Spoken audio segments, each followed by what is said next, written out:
I want to show you how to cast on for 2 at a time, whether it be socks, mitts, well, I should say cuff down socks, mitts, arm warmers, leg warmers, any kind of tube really. I like using the German twisted cast on because of its stretchy and sturdy nature. So you're going to, just like with regular German twisted cast on or the slingshot or long tail cast on, you're going to get yourself a long tail. So I have a nice long tail here, which is coming off of my thumb. The ball yarn is draped over my forefinger. And then I'm gonna hold down under, grab the 2 strands in my palm. I don't usually make a slip knot. You can, you don't have to.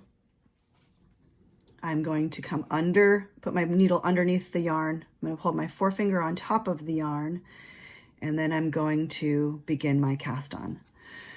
For 2 at a time, you're going to cast on half for the first, all for the second, and then the second half of the first. So I'm going to do, my cast on are going to require 40 total stitches. So I'm going to cast on 20 to start out with.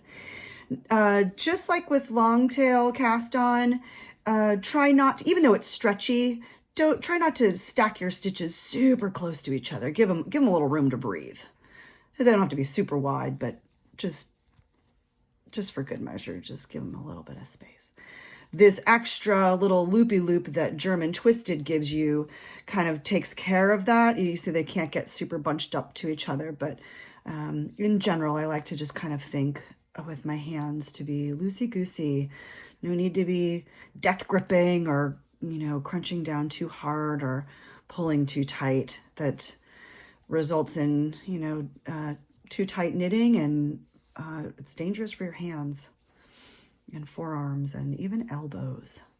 Knitting injuries are real. We must care for ourselves so that we can keep our craft going, right? So what do I have now? 1, 2, 3, 4, 5, 6, 7, 8, 9, 10, 11, 12, 13, 14, 15, 16, 17, 18, 19, 20. I have one too many. So we've got, let me just try that again, make sure. 1, 2, 3, 4, 5, 10, 15, 20. Okay.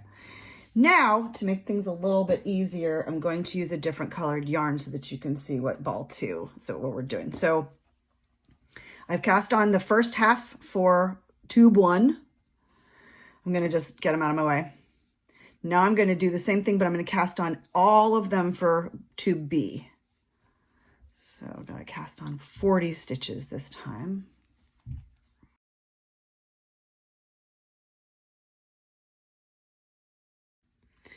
Okay, I now have 20 stitches cast on for tube 1, 40 total, all of my stitches cast on for tube 2.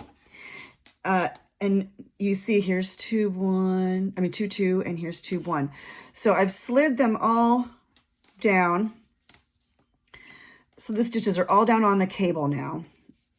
I'm going to put tube 1's stitches on it's the needle. It will make sense which needle it goes on. You can't go past the tube 2 stitches. So you'll slide it onto your needle, and then you're going to, I like to put my needle, my right hand needle on top of the base of the stitches on my left hand needle and pretend like it's the beginning of where I'm starting a new cast on. This is my yarn that I'm holding on top, but obviously it's not, it's underneath on my needles, but this is just how my brain understands what's coming next. So I put my needle between these 2 stitches, just rest it there so that it's at the base.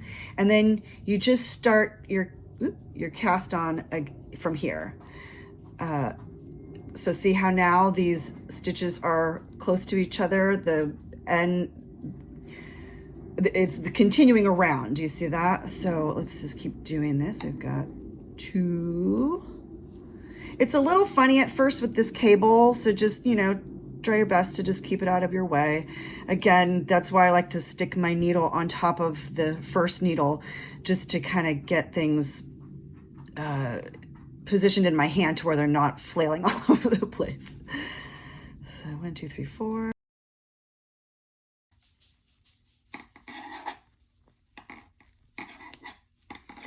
Okay, now I have 20 stitches on each needle for tube 1. Whoop, slip that up. Okay, now to start working your tubes, you're going to make sure that your stitches aren't twisted. I like to nom, nom, nom, look for the teeth.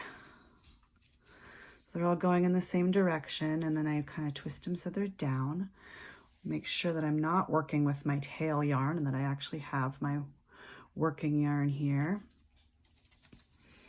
Bring that in between my 2 needles like normal, like I normally would, and then I'm going to slide this back needle out, and I'm just going to start working these stitches.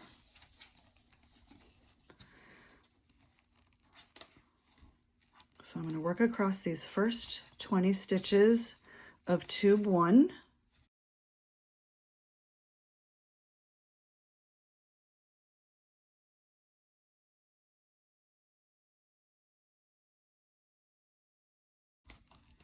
And now we are at tube 2. So I'm just going to drop tube 1 yarn. I'm going to slide my tube 2 stitches onto my working needle, but I'm only going to slide the first 20. I'm going to let the other 20 sit on the cable. 1, 2, 3, 4, 5, 6, 7, 8, 9, 10, 11, 12, 13, 14, 15, 16, 17, 18, 19, 20. I'm going to pull these out, and I'm going to bend the cable and put the second half on the cable itself. This is stretching. Don't worry about it. It's going to be fine. Same thing. Make sure your teeth are all on the inside of the mouth. Okay, sorry about that. Okay, my teeth are all facing in. My working yarn, make sure that's my tail. My working yarn is coming in between the cable and the needle. And now I'm just going to work these first 20 stitches of tube 2. I am going to hold my cable close to that needle just to try to avoid unnecessary gaps. But again, as you keep working, it will tighten down, and worst case scenario, you can use your tail to, when you weave in your tail, you can use that to tighten anything that might still be loose up. But you'll be surprised at how quickly your side closes. As long as you kind of keep your work held closer to each other, it'll be fine. So we're going to work across these 20, and then we're going to slide the cable through and put these second half stitches onto the front needle, being careful not to pull the stitches off of the back needle. And, oh, so sorry.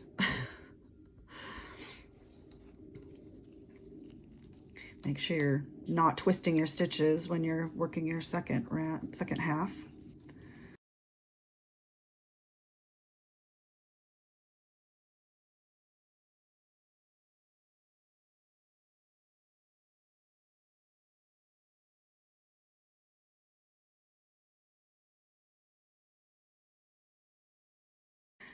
So you have finished your full first round of your tube 2, and now you're going to go back and finish up tube 1.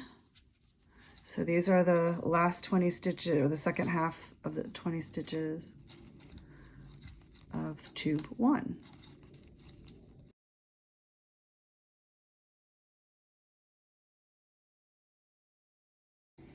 With German twisted, just like with long tail, your tail will determine where your beginning of the round is. So you don't have to put a marker if you don't want to. Now I'm giving my tail a little tug, and I'm giving my working yarn a little tug. Oops, so sorry.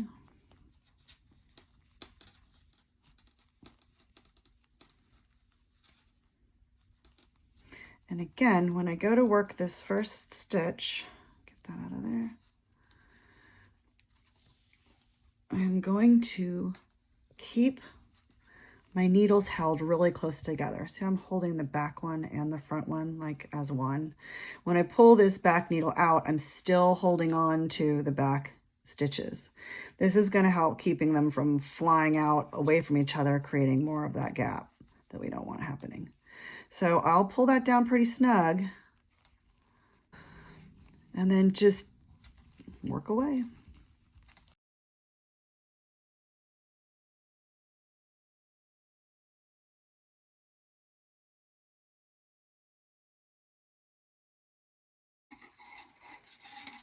Okay, now I'm going to tube 2.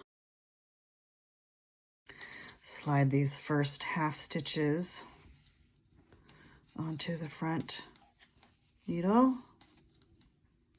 Hold the back stitches nice and close to the first set.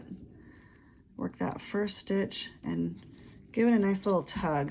Not super hard, but just enough to kind of help close that gap. And then work around.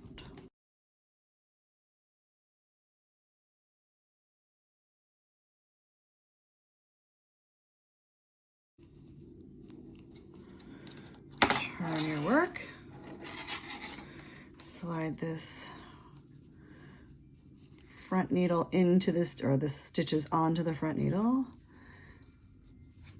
Now I may have cranked down just a little too tight. So see the laddering here is closing up because, so this was the wide stitch and then I pulled it close. And so now see how tight this one is on the cable? That's why I was saying don't pull it too tight. I may have done it just a little too snug because see, it's a little, I got to kind of wiggle it onto my needle. But I'm okay with that because I did have such a big gap. So it's definitely going to be closed up now. And that's what I want. So remember holding your back stitches close to your front stitches. Just to start, it doesn't matter once you get going.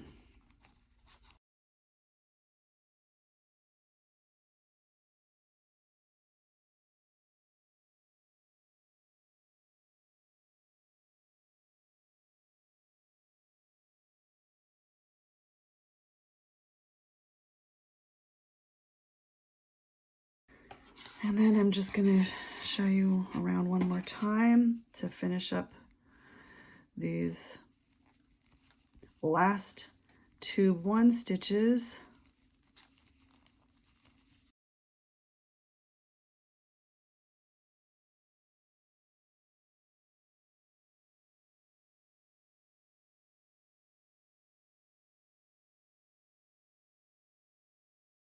So I'm going to pull that down. So you see, as this first stitch widens up when I get it on the needle, this ladder closes. See what I mean? So right now, you know, the cable's super tiny. So if you pulled it down, you'd think, oh, I got this huge ladder. But really, you know, this stitch and the stitch next to it, like these are all like shrunk down right now because they're only on the cable. But you see, once they get to like their normal size, that gap closes up. And the more you work your tube, the more and more it closes up, honestly. And again, like I said, worst case scenario, you have this tail here. So if this gap is still bugging you and it's just a little bit, you know, kind of flopping out a little bit, just use this tail to weave in and out and close that up. But you can see we're on our way. We've got 2 tubes on our needles and we're doing them at the same time. I find this very useful. You know, there's the second sock syndrome or second sleeve syndrome or sleeve island that can take forever. I also, my second sleeve syndrome, I get impatient and I basically, I will line the two pieces of whatever I'm working on next to each other. And if they look the same, then they're good to me. But I will, you know, stretch it out a little bit to make sure that it does match. So when the sweater is all done, one sleeve, almost always, it's like a 1/4 of an inch shorter than the other sleeve. So when I do, if I'm doing sleeves that I can do 2 at a time, I will. That way then I know that they're going to be the same length. So not every project is appropriate for 2 at a time. And like if you're doing socks, you'll obviously have to turn your heels separately. But I think it's really fun to do 2 at a time.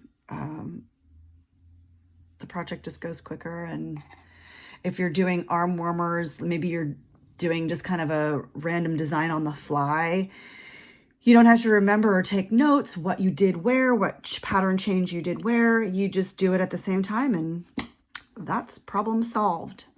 So I hope you find it fun to work 2 at a time. I hope that the cast on isn't too confusing. And if you don't want to do German twisted, you can do the long tail cast on in the exact same way, as far as casting on half and then total and then half of your stitches for the tube 1, tube 2, and then back to tube 1. I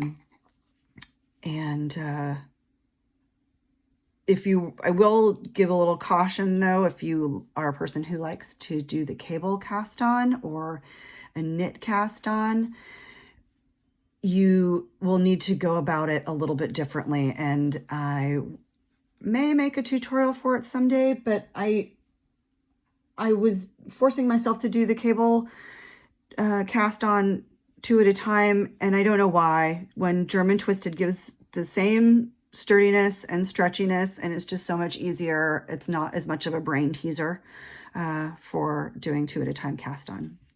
So I hope you enjoy it. Happy knitting.